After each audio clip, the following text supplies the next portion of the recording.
أعوذ بالله من الشيطان الرجيم.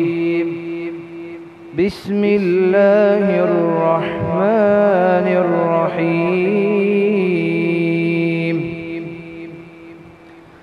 هل أنبئكم على من تنزل الشياطين؟ تنزل على كل أفاك أثيم يلقون السمع وأكثرهم كاذبون والشعراء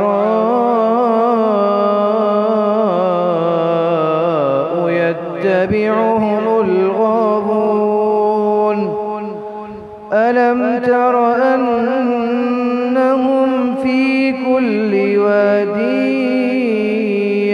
يهيمون وأنهم يقولون ما لا يفعلون إلا الذين آمنوا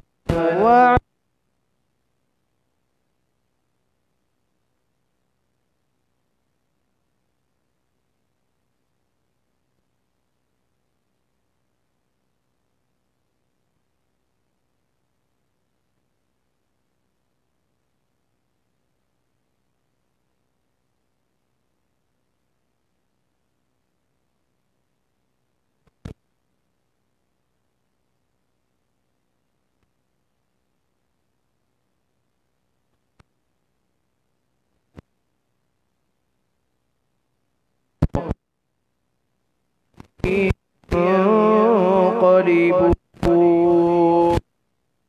صدق الله العظيم.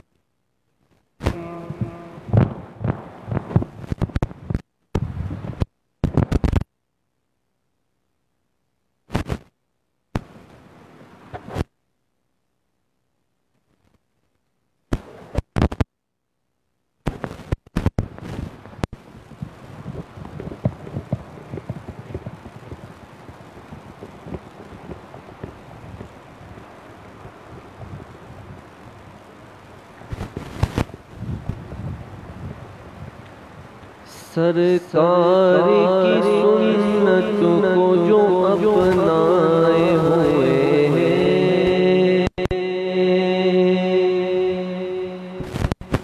سرکار کی اپنائے ہوئے ہیں، سرکار کی سنت کو جو اپنائے ہوئے ہیں، سرکار کی سنت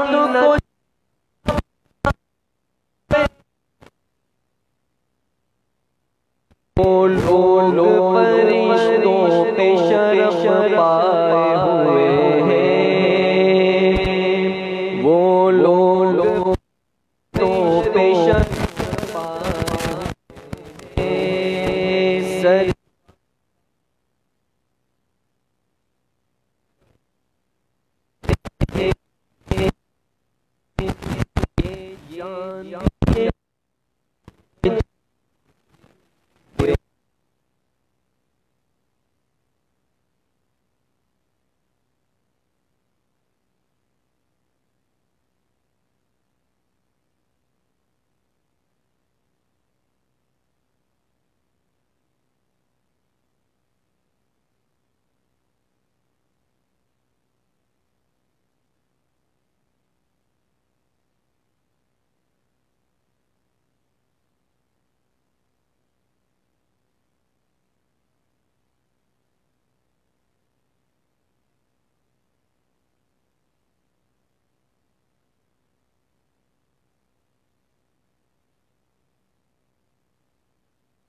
وہ نہ بٹکیں گے کبھی راہ خدا سے، مومن وہ نہ بٹکیں گے کبھی راہ خدا سے، قرآن کو سینے سے جو چمٹائے ہوئے ہیں، قرآن کو سینے سے جو چمٹائے ہوئے ہیں، وہ لوگ فرشتوں پہ شرف پائے ہوئے ہیں، سرکار کی سنت کو جو اپنائے ہوئے ہیں، وہ لوگ فرشتوں پہ شرف پائے ہوئے ہیں۔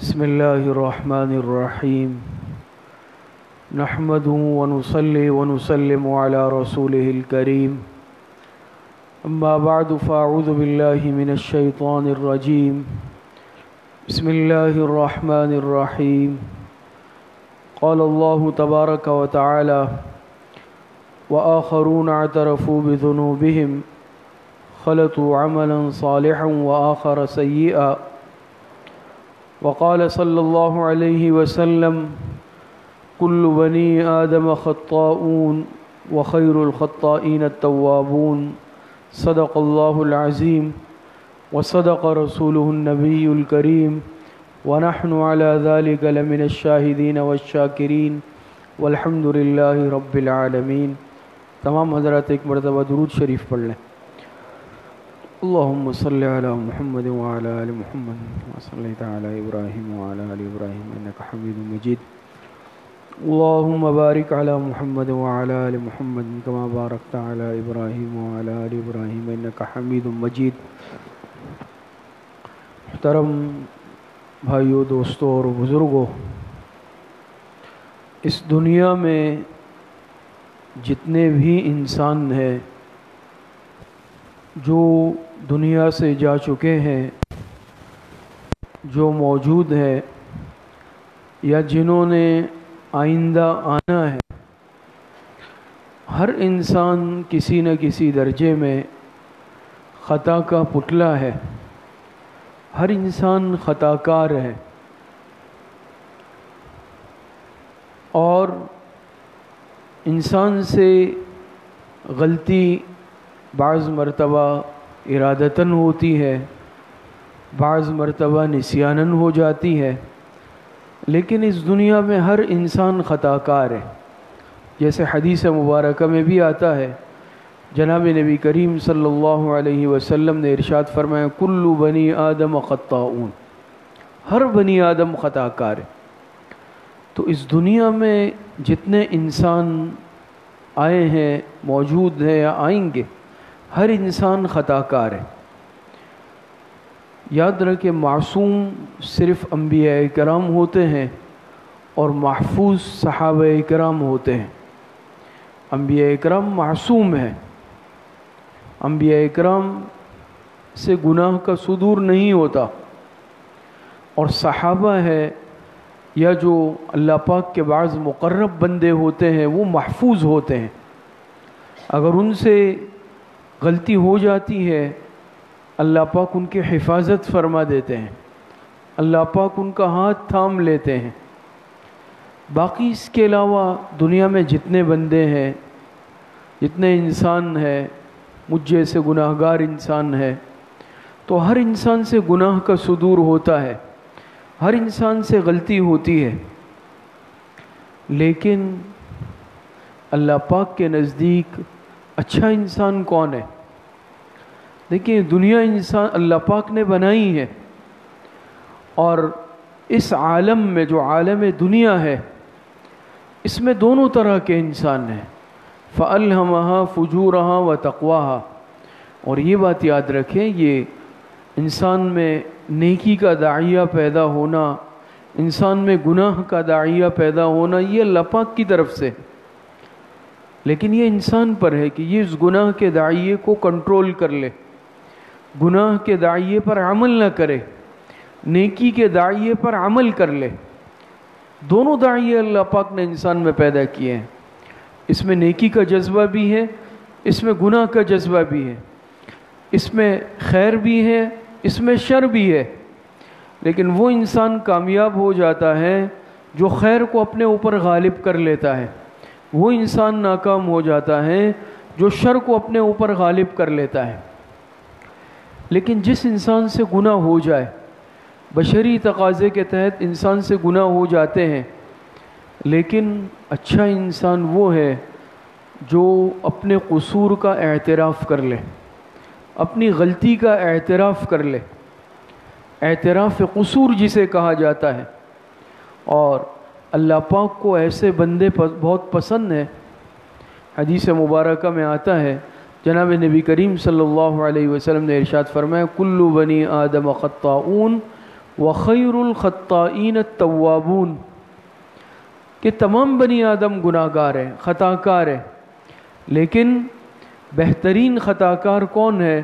جو توبہ کرنے والے ہیں، اللہ پاک کے سامنے اپنے گناہ کا، اپنی غلطی کا اقرار کرنے والے ہیں۔ تو معلوم ہوا کہ انسان سے گناہ کا صدور تو ہو جاتا ہے، گناہ تو انسان سے ہو جاتا ہے، لیکن اچھا انسان وہ ہے کہ جو اپنی غلطی کا، اپنے قصور کا اعتراف کر لے، ندامت کا اظہار کر لے، اور خدا نخواستہ جو انسان اپنی غلطی پر جم جائے، اڑ جائے، یہ انسان اللہ پاک کو سخت ناپسند ہوتا ہے۔ یہ اپنے گناہ پر اڑ جانا یہ شیطانی صفت ہے، یاد رکھیں، اور غلطی کا اعتراف کر لینا یہ ایمانی صفت ہے۔ اللہ پاک کو ایسا بندہ پسند ہے کہ جو اپنی غلطی کا، گناہ کا اقرار کر لیتا ہے۔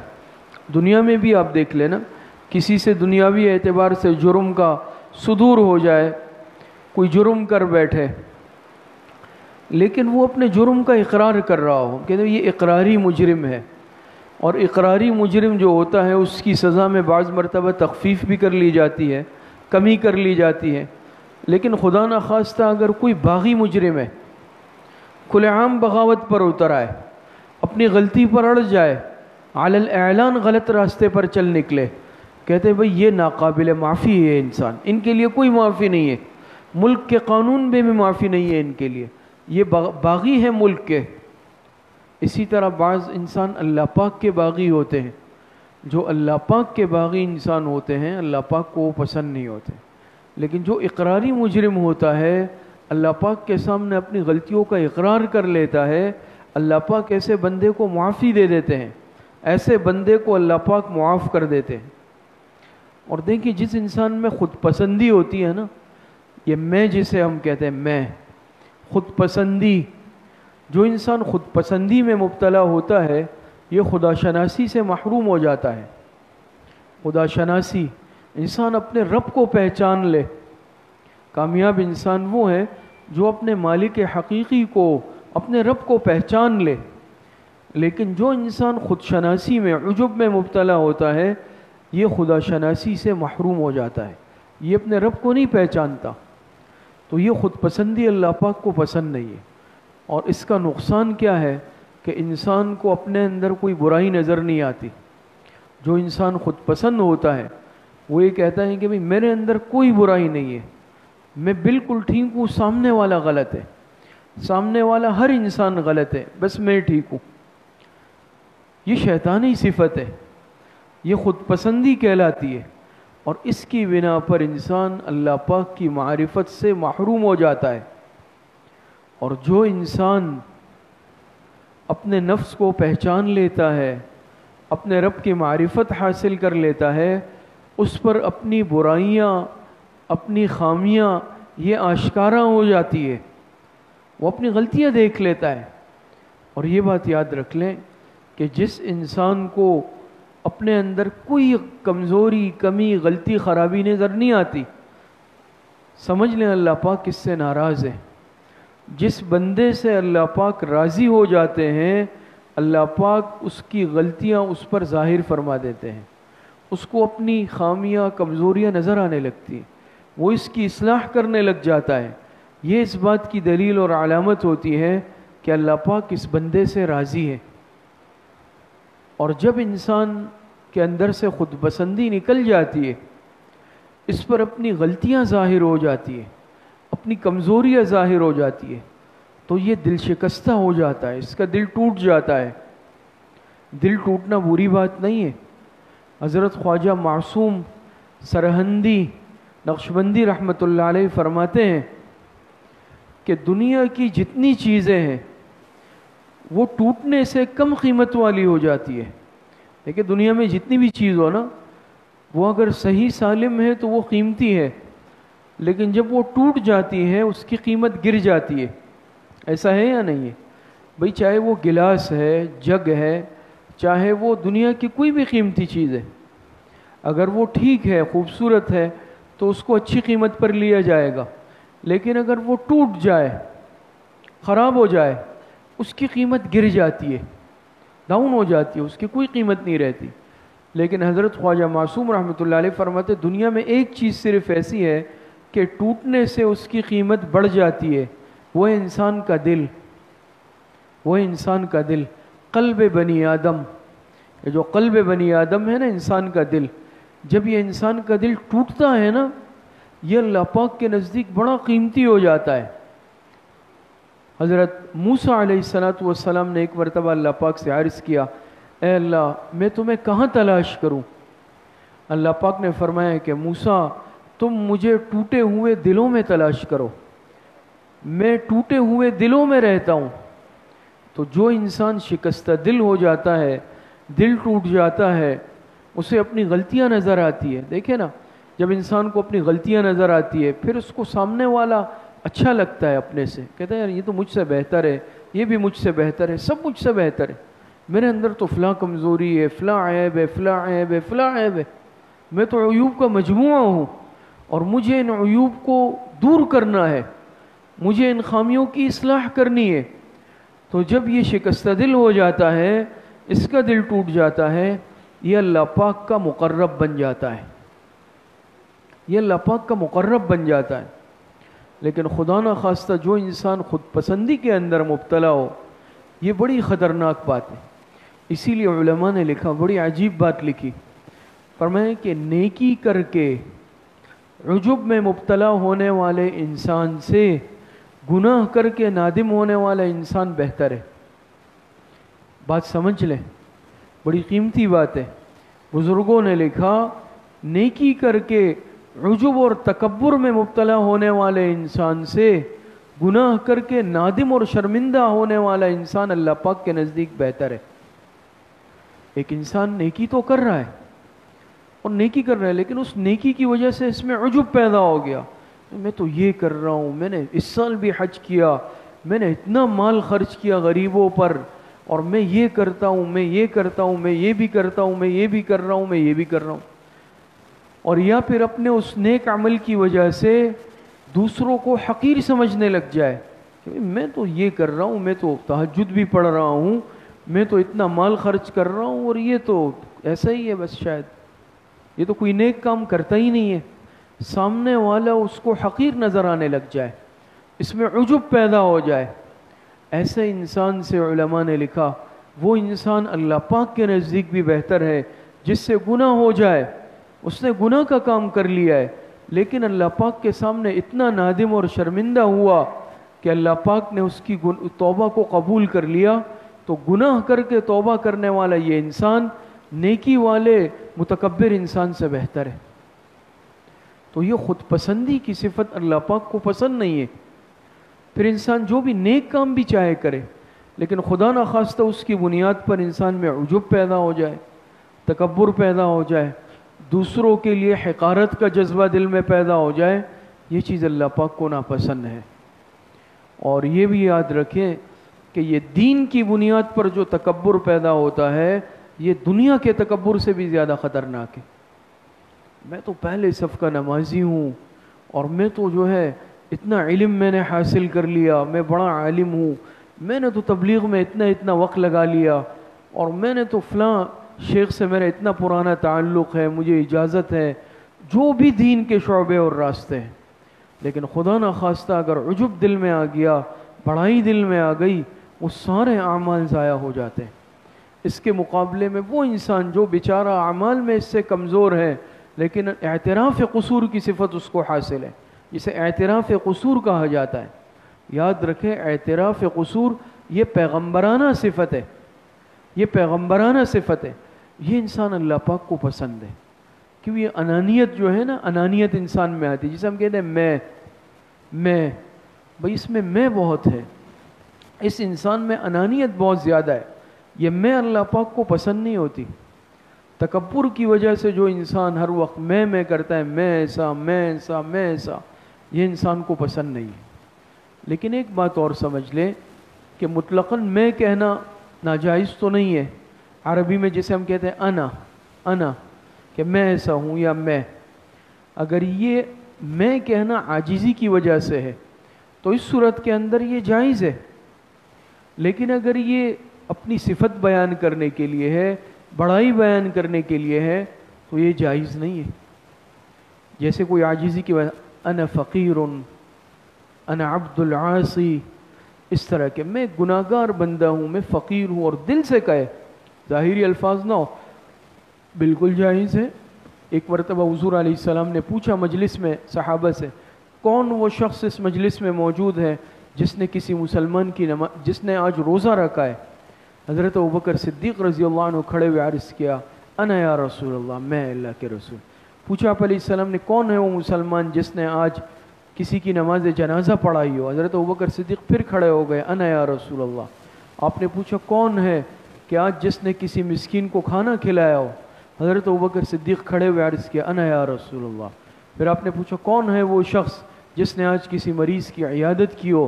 حضرت ابوبکر صدیق چوتھی مرتبہ بھی کھڑے ہوئے اور عرض کیا، انا یا رسول اللہ. آپ علیہ السلام نے فرمایا جس نے آج یہ چاروں کام کیے ہیں وہ جنتی ہے.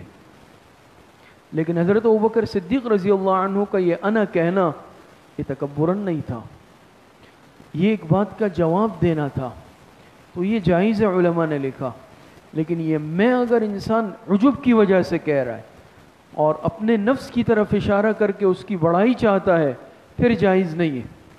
لیکن علماء نے لکھا ہے کہ یہ انا کا لفظ یہ فرعون نے بھی کہا، انا ربکم الاعلی، وہ مردود ہو گیا.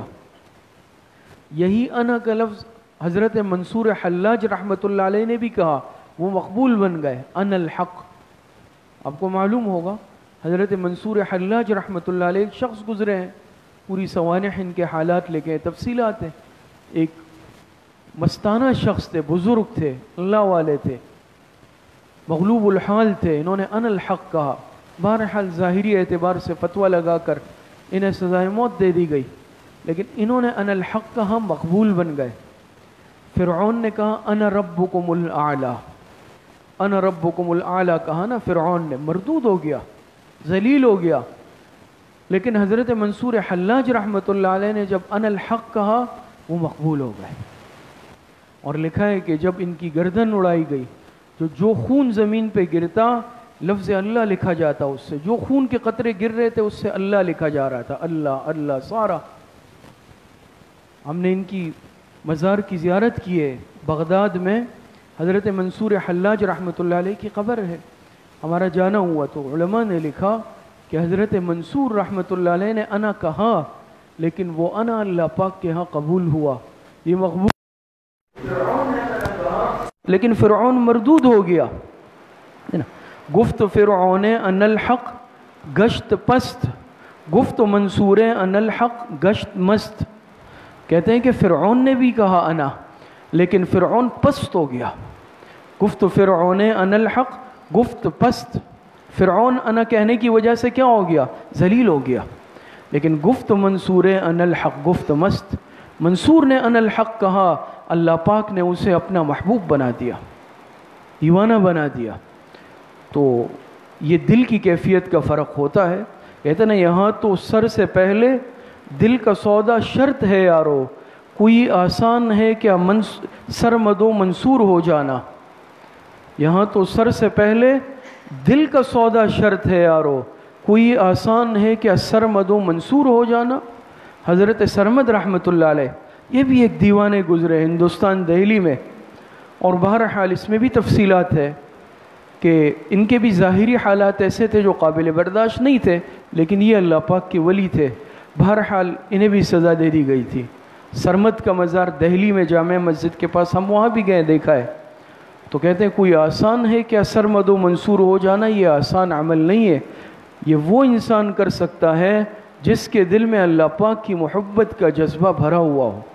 تو بعض مرتبہ یہ حالات الگ ہوتے ہیں، ظاہر بین انسان ان حالات کو سمجھ نہیں سکتا. تو بہرحال جس انسان میں انانیت آتی ہے اور وہ خدا نخواستہ عجب کی وجہ سے ہوتی ہے، وہ اللہ پاک کے ہاں مقبول نہیں ہوتا. اور علماء نے لکھا، عجیب بات لکھی ہے کہ بعض مرتبہ یہ گناہ بھی انسان کے لیے ترقی کا باعث بن جاتا ہے. لیکن اس کا مطلب یہ نہیں ہے خدا نخواستہ کوئی گناہ پر جری بن جائے، کوئی قصداً و ارادتاً گناہ کرنے لگے، جائز نہیں ہے. لیکن بہرحال اللہ پاک کا نظام ہے کہ بعض مرتبہ یہ گناہ بھی انسان کی ترقی کا باعث اور بہانہ بن جاتا ہے کہ انسان کوئی گناہ کر لیتا ہے، لیکن اس کے دل میں اتنی ندامت آ جاتی ہے، اتنا یعنی شرمندگی اس کو ہو جاتی ہے، اور یہ ایسی اللہ پاک کے سامنے سچی توبہ کر لیتا ہے کہ اللہ پاک اس کا مقام پہلے سے بہت زیادہ بڑھا دیتے ہیں. اور اللہ پاک کے ہاتھ میں، اللہ پاک جس کو مقام دے دے. ایسے ایسے حضرات اس دنیا میں گزرے ہیں کہ اللہ پاک نے لمحوں میں مقام ولایت دے دی. حضرت بشر حافی رحمۃ اللہ علیہ کے حالات آپ نے سنے ہیں نا. حضرت بشر حافی رحمۃ اللہ علیہ یہ شراب پیتے تھے، اور اللہ پاک کے فیصلے ہیں، اللہ پاک کو ہدایت دینی تھی. ایک دن یہ شراب کے نشے میں دھت تھے، جا رہے تھے، راستے میں ایک کاغذ کا ٹکڑا ملا، اس پر اللہ پاک کا نام لکھا ہوا تھا. تھے نشے میں، لیکن جب دیکھا کہ اللہ پاک کا نام ہے، اس کو اٹھایا، چوما، اور جا کر عطر خریدا، اس عطر اس پہ لگایا اور اس کو اونچے مقام پہ رکھ دیا. اللہ پاک نے ان کو مقام ولایت عطا فرما دیا. حضرت بشر حافی رحمۃ اللہ علیہ، ان کو حافی اس لیے کہتے ہیں کہ جس وقت اللہ پاک نے ان کو ہدایت دی ہے اس وقت یہ ننگے پیر تھے، تو پھر ہمیشہ جوتا نہیں پہنا. کہا مجھے اللہ پاک نے ہدایت ایسی حالت میں دی ہے، میں ہمیشہ ایسی حالت میں رہوں گا. ہم نے ان کے مزار کی زیارت کی ہے. حضرت بشر حافی رحمۃ اللہ علیہ عراق میں ان کا مزار ہے. اسی طرح حضرت فضیل ابن عیاض رحمۃ اللہ علیہ کو اللہ پاک نے ہدایت دی. یہ ڈاکوؤں کے سردار تھے، ڈاکوؤں کے، اور لوٹتے تھے حجاج کے قافلوں کو، اور ایسی ہیبت اور دبدبہ تھا ان کا کہ جس راستے سے گزرتے تھے لوگ وہ راستہ بدل لیتے تھے کہ بھئی فضیل ڈاکو آ رہا ہے. مشہور تھے فضیل ڈاکو.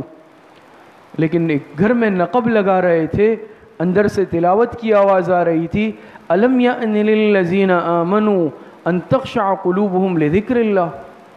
کیا ابھی وہ وقت نہیں آیا کہ لوگوں کے دل اللہ پاک کی یاد سے، خشوع سے بھر جائے؟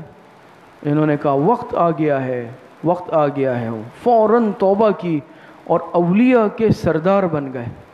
بیسیوں بے شمار مثالیں کہ اللہ پاک کی رحمت کی تجلی جب پڑتی ہے، اللہ پاک برسوں کے گناہ گار کو، برسوں کے عاصی کو لمحوں میں ولایت کا مقام عطا فرما دیتے ہیں. حضرت جنید بغدادی رحمۃ اللہ علیہ کا قصہ نہیں پڑھ؟ یہ پہلوان تھے مشہور، عراق کے، بغداد کے پہلوان، اور سرکاری پہلوان، اور ایسے پہلوان تھے کوئی ان کو کشتی میں ہرا نہیں سکتا رہا. بہرحال تفصیلی واقعہ ہے، موقع نہیں ہے ابھی، لیکن انہوں نے اللہ کی رضا کے لیے جب اپنے آپ کو ہرایا، ایک شخص سے جب مقابلے کا اعلان ہوا، وہ پہلوان نہیں تھا، کمزور تھا، لیکن اس نے کیا کان میں کہا کہ میں کئی دنوں سے فاقوں میں مبتلا ہوں اور سید خاندان کا ہوں، اگر تم ہار جاؤ تو میری روزی روٹی کا بندوبست ہو جائے گا، تمہارا کوئی نقصان نہیں ہوگا۔ یہ جو ہے چت ہو گئے، اپنے آپ کو ہرا دیا۔ بادشاہ نے کہا یہ کیسے ہو سکتا ہے؟ دوسری مرتبہ پھر یہ گر گئے، تیسری مرتبہ پھر اعلان ہو گیا کہ جنید بغدادی ہار گئے۔ لیکن رات کو خواب میں آئے اور اللہ پاک نے، حضور علیہ السلام نے کیا فرمایا کہ تم نے میرے اولاد کا خیال رکھا، اللہ پاک تمہیں ولایت دے رہے ہیں، ولایت عطا فرما دی۔ سید الطائفہ حضرت جنید بغدادی رحمۃ اللہ علیہ، اولیاء کے سردار، اولیاء کے گروہ کے سردار، ان کے مزار کی بھی ہم نے زیارت کی بغداد میں۔ یہ ایسے لوگ تھے۔ تو انسان کی معمولی قربانی اور معمولی عمل بعض مرتبہ اللہ پاک کو اتنا پسند آ جاتا ہے کہ اللہ پاک مقام ولایت عطا فرما دیتے ہیں۔ حضرت مولانا محمد علی مونگیری رحمۃ اللہ علیہ بہت بڑے عالم گزرے ہیں ہندوستان میں، مولانا محمد علی مونگیری رحمۃ اللہ علیہ، اور یہ جو ندوۃ العلماء ہے لکھنؤ ہندوستان میں، اس کے اصل بانی یہ حضرت مولانا محمد علی مونگیری رحمۃ اللہ علیہ۔ مونگیر یہ بہار کا ایک علاقہ ہے ہندوستان میں، مونگیر، یہ بہت بڑے عالم گزرے ہیں، بہت بڑے محدث اللہ کے ولی۔ ان سے ایک مرتبہ کسی نے پوچھا حضرت کیا حال ہے؟ تو حضرت مولانا محمد علی مونگیری رحمۃ اللہ علیہ نے جواب دیا، اس شخص کا حال کیا پوچھتے ہو کہ جو خوف اور رجا کی درمیانی کیفیت میں رہتا ہے، جو ہمیشہ خوف اور رجا کی کیفیت میں رہتا ہے۔ کیا مطلب ہے؟ کہ خوف کی حالت بھی ہے جب اللہ پاک کی صفت جلال پر نظر کرتا ہوں، اپنے گناہوں پر نظر کرتا ہوں، خوف غالب آ جاتا ہے کہ یا اللہ میرا کیا بنے گا۔ لیکن جب اللہ پاک کی رحمت پر نظر کرتا ہوں، امید ہو جاتی ہے کہ اللہ پاک بخش دیں گے۔ تو ایک صاحب ایمان کی یہی کیفیت ہونی چاہیے کہ اس پر خوف بھی غالب ہو لیکن امید کا سہارا بھی نہ چھوڑے۔ دیکھیں صرف خوف کی بنیاد پر بھی نہیں ہو سکتا، صرف امید پر بھی نجات نہیں ہو سکتی۔ الایمان بین الخوف والرجاء، ایمان تو خوف اور امید کی درمیانی کیفیت کا نام ہے کہ انسان عمل کرتا بھی رہے لیکن اپنے گناہوں سے ڈرتا بھی رہے، گناہوں سے ڈرتا بھی رہے۔ دیکھیں کوئی بھی انسان یاد رکھے کبھی اپنے عمل کی وجہ سے نہیں بخشا جائے گا۔ کوئی یہ دعویٰ نہیں کر سکتا کہ میں تو اتنا نیک ہوں کہ اپنی نیکیوں کی وجہ سے بخشا جاؤں گا۔ حدیث میں آپ علیہ السلام نے فرمایا نا کہ کوئی انسان اپنے عمل کی بنیاد پر نہیں بخشا جائے گا۔ صحابہ نے عرض کیا کہ رسول آپ بھی؟ آپ علیہ السلام نے فرمایا میں بھی اللہ کی رحمت سے بخشا جاؤں گا۔ تو کوئی انسان یہ دعویٰ نہیں کر سکتا، انسان تو بہت کمزور ہے۔ تو انسان اللہ پاک سے امید بھی رکھے لیکن ساتھ میں خوف بھی ہو، عمل بھی کرے اور اس عمل کے مردود ہونے سے ڈرے بھی، کہیں ایسا نہ ہو خدا نہ خواستہ میرا عمل مردود ہو جائے۔ انبیاء کرام کی صفت تھی اعتراف قصور، میں نے عرض کیا یہ اعتراف قصور جو ہے نا، اپنی غلطی کا اعتراف کرنا، یہ پیغمبرانہ شیوا ہے، یہ انبیاء کی سنت ہے۔ دیکھیں حضرت آدم علیہ السلام سے بھول ہو گئی، نسیان ہو گیا اور اس درخت سے کھا لیا جس سے اللہ پاک نے منع کیا تھا نا، فَلَا تَقْرَبَا هَٰذِهِ الشَّجَرَةَ، انہوں نے کھا لیا۔ لیکن جب غلطی ہو گئی اللہ پاک نے جنت سے اتار دیا حضرت آدم علیہ السلام کو، حضرت حوا علیہ السلام کو۔ آدم علیہ السلام کیا دعا پڑھتے رہے؟ ربنا ظلمنا انفسنا وَإِن لَّمْ تَغْفِرْ لَنَا وَتَرْحَمْنَا لَنَكُونَنَّ مِنَ الْخَاسِرِينَ۔ اعتراف کیا نا، اعتراف کیا، کئی سالوں تک سجدے میں پڑے رہے، روتے رہے۔ یہ پیغمبرانہ شیوا ہے۔ اس کے مقابلے میں آپ ابلیس کو دیکھ لیں، اللہ پاک نے فرمایا بھئی سجدہ کر لو، سجدہ کر لو۔ کیا کہا؟ نہیں، انا خیر من خلقتنی من نار وخلقتہ من طین، میں تو سجدہ نہیں کروں گا۔ اس دن آپ حضرات نے سنا نا، ہمارے حضرت استاد محترم حضرت مفتی محمد شفیق عارف صاحب دامت برکاتہم تشریف لائے، مسائل کا درس دیا، تو فرمایا نا کہ شیطان کیا تھا؟ شیطان عالم بھی تھا، عابد بھی تھا، عارف بھی تھا، عاشق نہیں تھا۔ چار عین میں سے ایک عین نہیں تھا اس میں، وہ تھا کیا؟ عاشق، عاشق الہی نہیں تھا، اللہ پاک کا عاشق نہیں تھا، ورنہ سجدہ کر لیتا، سجدہ نہیں کیا۔ اللہ پاک نے ہمیشہ کے لیے راندہ درگاہ کر دیا، مردود کر دیا، مردود کر دیا اللہ پاک نے۔ اسی طرح دیکھیں حضرت نوح علیہ السلام جب طوفان نوح آیا اپنے بیٹے کو بلایا، بچانا چاہا، لیکن اللہ پاک نے کیا فرمایا کہ انہو لیس من اہلک انہو عمل غیر صالح، نہیں یہ نجات نہیں پائے گا، یہ تمہارے اہل میں سے نہیں ہے، انہو لیس من اہلک انہو عمل غیر صالح، اس کے اعمال نیک نہیں ہے۔ تو حضرت نوح علیہ السلام نے پھر کیا دعا مانگی کہ انی اعوذ بک ان اسألک ما لیس لی بہ علم والا تغفر لی وترحمنی اکن من الخاسرین، کہ اللہ اگر تو نے مجھے نہیں بخشا، تو نے مجھ پر رحم نہیں کیا تو میں خسارے والوں میں سے ہو جاؤں گا۔ حضرت نوح علیہ السلام یہ دعا مانگ رہے، جو پیغمبر وقت ہے وہ یہ دعا مانگ رہے۔ اسی طریقے سے حضرت یونس علیہ السلام، تفصیلی قصہ آپ حضرات نے سنا ہوگا، ان کی قوم ایمان نہیں لا رہی تھی، حضرت یونس علیہ السلام ناراض ہو گئے، ناراض ہو کر علاقے سے نکل گئے۔ بعد میں قوم کو احساس ہوا، اور لکھا ہے علماء نے، مفسرین نے، کہ عذاب بالکل قریب آ چکا تھا، قریب تھے لپیٹ میں آ جاتے، لیکن ان کو احساس ہو گیا، فوراً توبہ استغفار کرنے لگے، اللہ پاک کے سامنے گڑ گڑانے لگے، اللہ پاک نے وہ عذاب ٹال لیا ان سے۔ دوسری طرف حضرت یونس علیہ السلام دریا کے کنارے پہ پہنچے، کشتی میں بیٹھ گئے، لیکن وہ کشتی ڈوبنے لگی۔ تو اس وقت کے دستور کے مطابق کشتی والوں نے کہا بھئی لگ رہا ہے کوئی بھاگا ہوا غلام بیٹھا ہوا ہے اس میں۔ حضرت یونس علیہ السلام کھڑے ہوئے، پیغمبر دنیا کا سب سے زیادہ دیکھیں عاجزی والا انسان ہوتا ہے، پیغمبر ہے وقت ہے، لیکن کھڑے ہو کر کیا کہا، میں ہوں، میں اپنے آقا سے بھاگا ہوں۔ تو انہوں نے ان کو دریا میں پھینک دیا، اور اللہ پاک کے حکم سے بہت بڑی مچھلی نے آ کے انہیں نگل لیا۔ یہ اللہ پاک کے حکم سے سب ہوا، لیکن اللہ پاک نے محفوظ رکھا۔ تو کیا پڑھتے ہیں، لا الہ الا انت سبحانک انی کنت من الظالمین۔ آج بھی علماء نے لکھا ہے کہ مشکل حالات میں انتہائی مجرب ہے، یہ پڑھتے رہے پڑھتے رہے پڑھتے رہے، اللہ پاک نے نجات دے دی۔ انبیاء کا طریقہ اور شیوا ہے اللہ پاک کے سامنے رجوع کرنا، فوراً عاجزی کرنا، اور اکڑ جانا یہ ابلیس کا شیوا ہے، یہ شیطانی عمل ہے۔ ایوب علیہ السلام پر حالات آئے، کیسا صبر کیا، صبر ایوب آج تک مشہور ہے، لیکن اللہ پاک کو ان کا صبر اتنا پسند آیا، اللہ پاک نے کیا تعریف فرمائی، نعم العبد انہ اواب، نعم العبد، کیا ہی بہترین بندہ ہے۔ اور جو انسان عاجزی کا اظہار کرتا ہے اللہ پاک کو بڑا پسند ہوتا ہے یہ بندہ۔ حضرت مجدد الفسانی رحمۃ اللہ علیہ فرماتے ہیں کہ جب کسی بندے پر اپنی برائیاں کھلتی ہے، اپنی حقیقت کھلتی ہے، تو پھر اسے اپنی نیکیاں بھی برائیاں نظر آتی ہیں۔ حضرت مجدد صاحب فرماتے ہیں، حضرت مجدد الفسانی رحمۃ اللہ علیہ، کہ جب سالک پر اپنی حقیقت کھلتی ہے اسے اپنی نیکیاں بھی برائیاں نظر آتی ہے۔ کیا مطلب ہے نیکیاں برائیاں نظر آتی ہے؟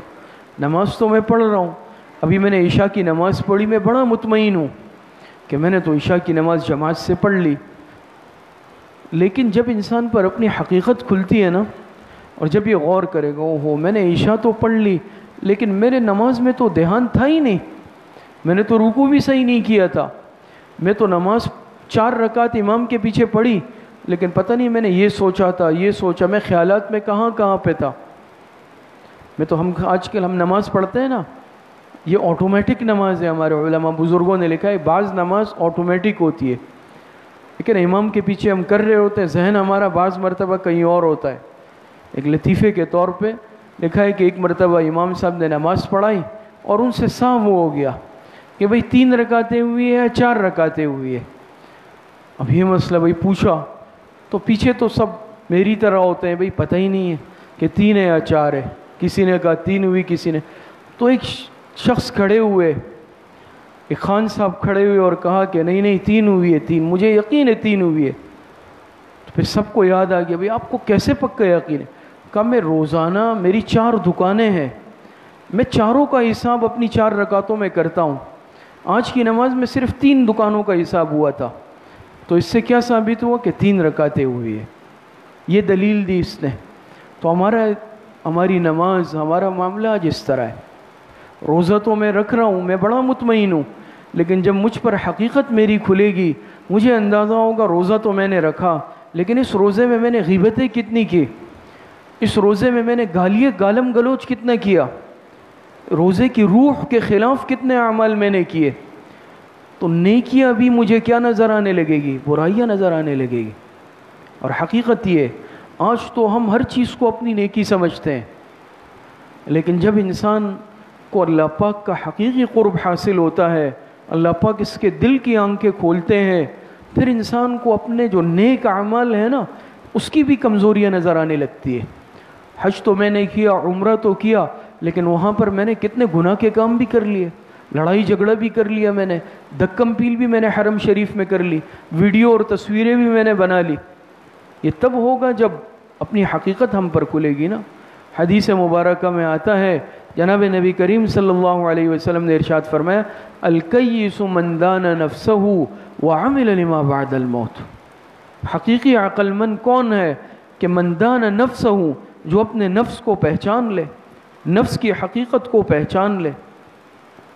آج ہم اعمال بھی ٹوٹے پوٹے ہیں، کمزور ہیں، لیکن ہم اس پر بھی مطمئن ہیں۔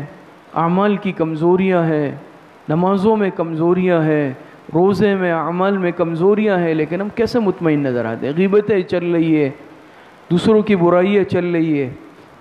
جب انسان اپنی اصلاح نہیں کرتا، اسے اپنے نفس میں کوئی خرابی نظر نہیں آتی، لیکن سامنے ہر انسان میں اسے خرابی نظر آتی ہے۔ لیکن جب یہ اپنے نفس کی اصلاح کر لیتا ہے، پھر اسے اب صرف اپنی برائیاں نظر آنے لگتی ہے، اور ہر انسان اپنے آپ سے افضل لگتا ہے۔ حضرت تھانوی رحمۃ اللہ علیہ فرماتے ہیں نا، مشہور جملہ ہے کہ میں ہر مسلمان کو فی الحال اور ہر انسان کافر کو بھی فی المآل اپنے آپ سے افضل سمجھتا ہوں۔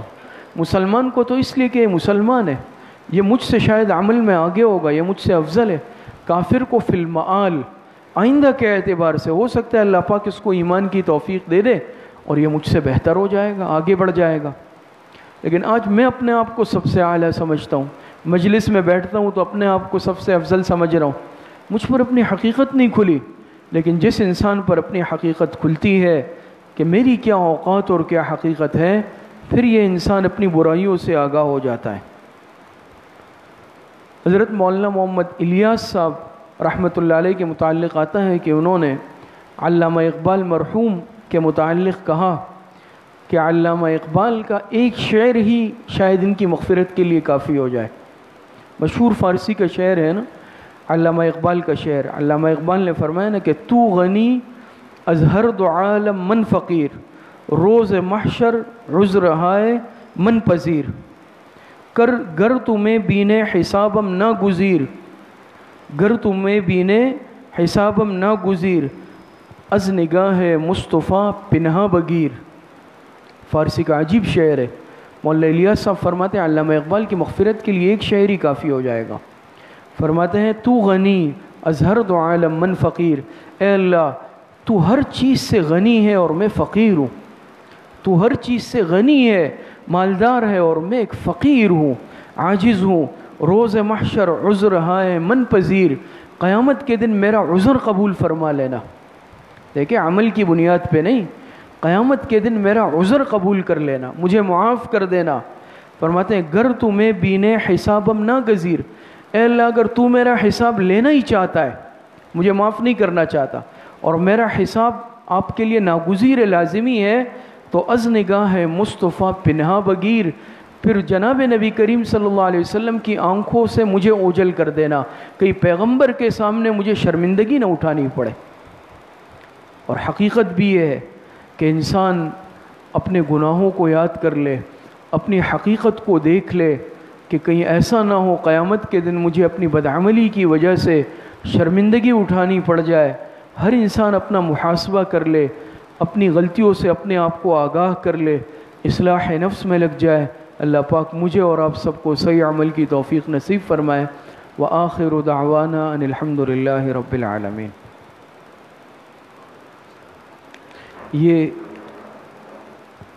ختمات شریفہ کے کارڈ جن ساتھیوں کے پاس نہیں ہے تو وہ وصول فرما لیں۔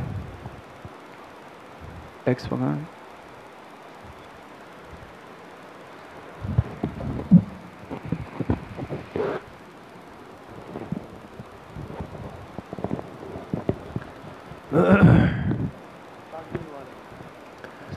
انشاءاللہ کچھ دیر کے لیے بزرگوں کے ختمات پڑھے جائیں گے اور اس کے بعد انشاءاللہ ذکر اور پھر مراقبہ، پھر دعا ہوگی انشاءاللہ۔ جن ساتھیوں کے پاس کارڈ نہیں ہے لے لیں اور اس کو محفوظ کر لیں۔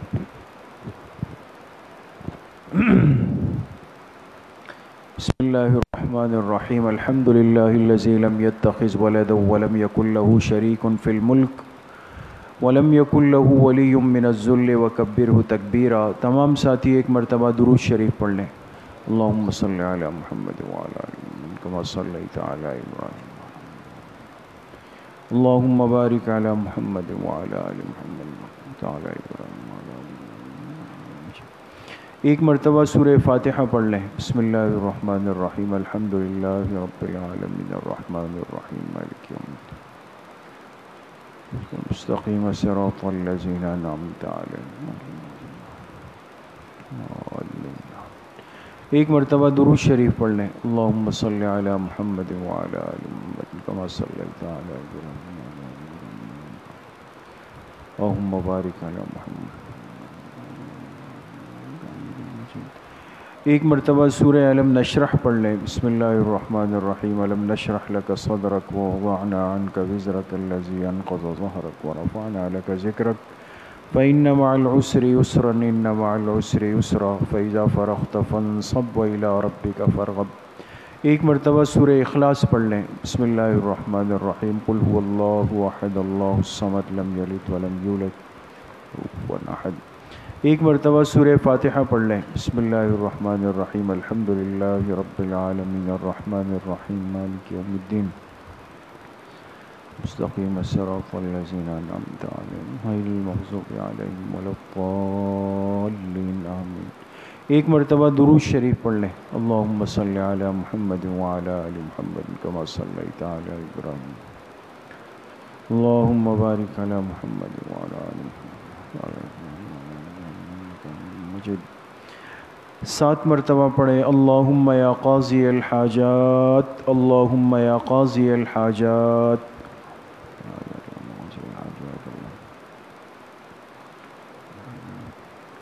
7 مرتبہ پڑھے۔ اللہم یا کافی المہمات، اللہم یا کافی المہمات۔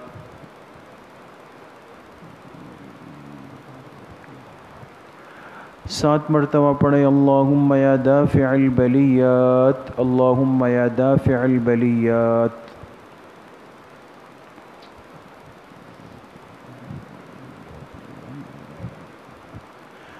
7 مرتبہ پڑھے۔ اللہم یا شافی الامراض، اللہم یا شافی الامراض۔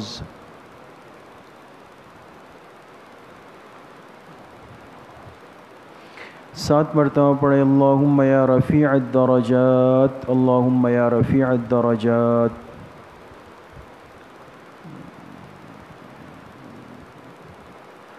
7 مرتبہ پڑھے۔ اللہم یا مجیب الدعوات، اللہم یا مجیب الدعوات۔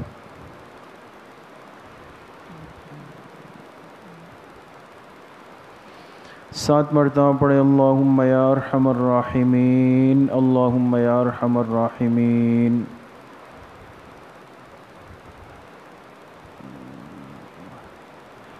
1 مرتبہ درود شریف پڑھ لیں۔ اللہم صلی علی محمد وعلی آل محمد کما صلیت علی ابراہیم وعلی آل، اللہم بارک علی محمد وعلی آل محمد کما بارکت علی ابراہیم وعلی آل ابراہیم انک حمید مجید۔ 3 مرتبہ پڑھے۔ حسبنا اللہ ونعم الوکیل، حسبنا اللہ ونعم الوکیل۔ 1 مرتبہ درود شریف پڑھ لیں۔ اللہم صلی علی محمد وعلی آل محمد کما صلیت علی ابراہیم۔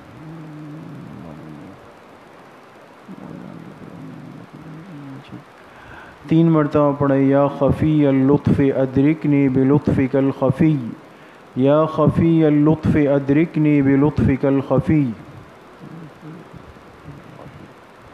1 مرتبہ درود شریف پڑھ لیں۔ اللہم صلی علی محمد وعلی آل محمد۔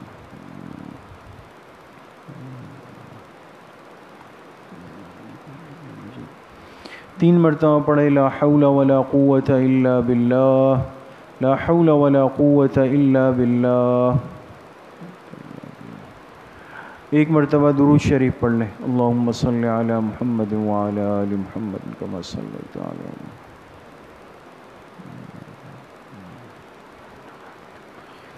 تین مرتبہ پڑھے. ذالک فضل اللہ یؤتیہ من یشاء واللہ ذو فضل علی المؤمنین. ذالک فضل اللہ یؤتیہ من یشاء واللہ ذو فضل علی المؤمنین. ایک مرتبہ درود شریف پڑھ لیں. اللہم صلی علی محمد وعلی آل محمد کما صلیت علی.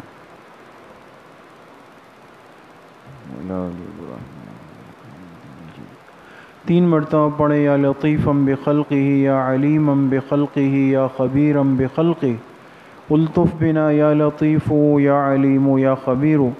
یا لطیفا بخلقہ یا علیما بخلقہ یا خبیرا بخلقہ. الطف بنا یا لطیف یا علیم یا خبیر. ایک مرتبہ درود شریف پڑھ لیں. اللہم صلی علی محمد وعلی آل محمد کما صلیت.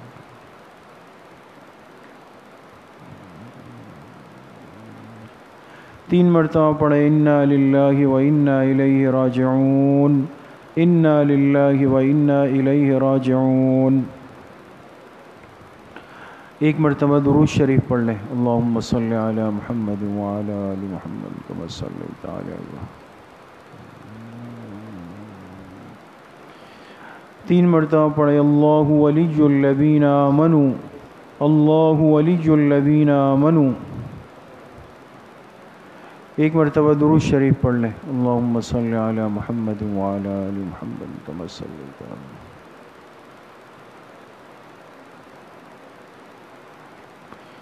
تین مرتبہ پڑھے. واللہ ولی المؤمنین. واللہ ولی المؤمنین. ایک مرتبہ درود شریف پڑھ لیں. اللہم صلی علی محمد وعلی آل محمد کما صلیت.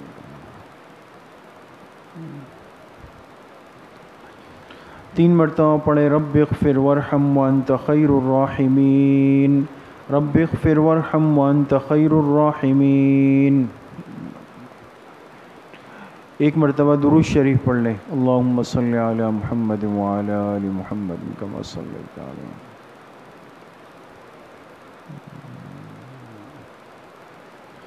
تین مرتبہ پڑھے. یا لطیف یا خبیر یا ودود یا شکور. یا لطیف یا خبیر یا ودود یا شکور. ایک مرتبہ درود شریف پڑھ لیں. اللہم صلی علی محمد وعلی آل محمد کما صلیت.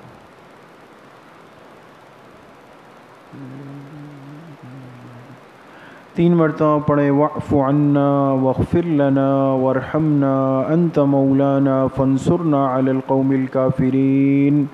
واعف عنا واغفر لنا وارحمنا انت مولانا فانصرنا علی القوم الکافرین. ایک مرتبہ درود شریف پڑھ لیں. اللہم صلی علی محمد وعلی آل محمد کما صلیت علی ابراہیم وعلی آل ابراہیم انک حمید مجید. اللہم بارک علی محمد وعلی آل محمد کما بارکت علی ابراہیم وعلی آل ابراہیم انک حمید مجید. جتنے ختمات شریفہ پڑھے گئے اس کا ایصال ثواب جناب رسول اللہ صلی اللہ علیہ وسلم کو آپ کی قبر مبارک میں اور آپ کے واسطے اور وسیلے سے پوری امت مسلمہ کو بالخصوص صحابہ اکرام، تابعین، تبع تابعین، اس امت کے مفسرین، محدثین، مجتہدین، فقہاء، ائمہ اربعہ، سلاسل اربعہ، سلسلہ نقشبندیہ، قادریہ، چشتیہ، سہروردیہ کے اپنے تمام مشائخ اور بزرگوں کو، اپنے تمام اساتذہ اکرام، دوست، احباب، رشتہ دار، والدین، اعزاء، اقارب، جن جن کے ہم پر حقوق اور احسانات ہے، بالخصوص اپنے حضرت والد صاحب رحمۃ اللہ علیہ کو، ان تمام ختمات کا ایصال ثواب کرتے ہیں. اللہ پاک ان تمام ہستیوں کو، ان تمام حضرات کو اپنی شان کے مطابق پورا پورا اجر نصیب فرمائیں. اب کچھ دیر کے لیے ذکر کریں گے. پہلے ذکر جہری کریں گے. جہری کا مطلب تھوڑی آواز کے ساتھ، لیکن آواز اتنی ہو جو معتدل ہو.